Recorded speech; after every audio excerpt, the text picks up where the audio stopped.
तो नमस्कार, मैं पंडित ब्रजभूषण शर्मा आप लोग के सामने।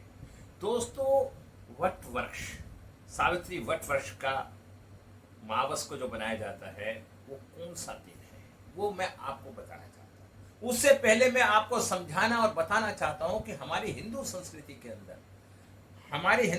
अंदर हमारी महिलाएं अपने पति की रक्षा के लिए, सुरक्षा के लिए समय समय पे व्रत रखती रहती हैं, उसी के लिए नाम से, क्योंकि सावित्री और सत्यवान की जो कथा है उसी पे आधारित है वट वृक्ष। क्योंकि वट वृक्ष पे ही सत्यवान जी काम कर रहे थे जहां उनकी मृत्यु हो गई थी, तो वहीं से इस कहानी का शुभारंभ हुआ था और वहीं से इस परंपराओं का शुरुआत हुई थी। क्योंकि वट वृक्ष एक ऐसा वृक्ष है जिसकी बहुत लंबी आयु होती है। वो उसकी छाया में या उस पर कोई काम करता है या रहता है तो उसकी आयु लंबी होती है।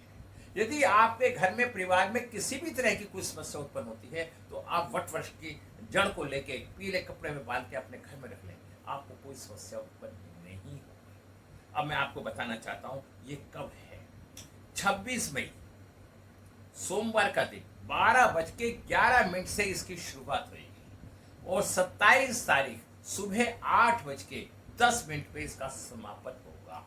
ये तो तिथि है, क्योंकि इसका बहुत बड़ा महत्व है। इस दिन जेठ मास के मावस का महत्व है।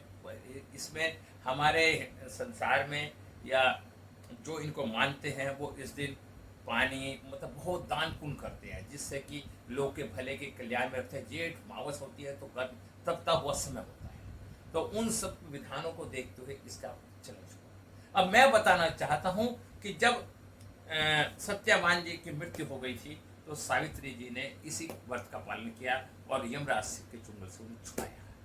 और उसके बाद में बताता हूँ पूजन हमें किस विधि से करना चाहिए। हमें प्रातःकालीन जितने भी जल्दी हो सके हमें एक जल का लोटा लेके वट वृक्ष के नीचे आना चाहिए, मंदिर में या जहाँ पे भी आप जाना चाहते हैं वहाँ जाके हमें एक वट वृक्ष की डाली छोटी सी जमीन में या गेहूँ में लगा देनी चाहिए, उसकी पूजा करनी चाहिए और उस समय के मौसमी फल, जितने भी मौसमी फल होते हैं वो लेके जाने चाहिए, मिष्ठान लेके जाना चाहिए और हमें वट वृक्ष की परिक्रमा करनी चाहिए। एक दीपक जलाना चाहिए और दीपक जलाने के बाद एक वट वृक्ष की परिक्रमा करना चाहिए। कच्चा सूत से हमें उसकी परिक्रमा चाहिए। हमें 7, 9, 11 ये परिक्रमा करनी चाहिए और हमारा सूत उस पर लिपटना चाहिए। यदि हम विधि विधान से ये सब कार्य करते हैं तो हमारे पति की भी आयु बढ़ती है और हमारे मन का भी बढ़ता है और मन में विश्वास बढ़ता है और हमारे माता पिताओं का भी ओरा बढ़ता है।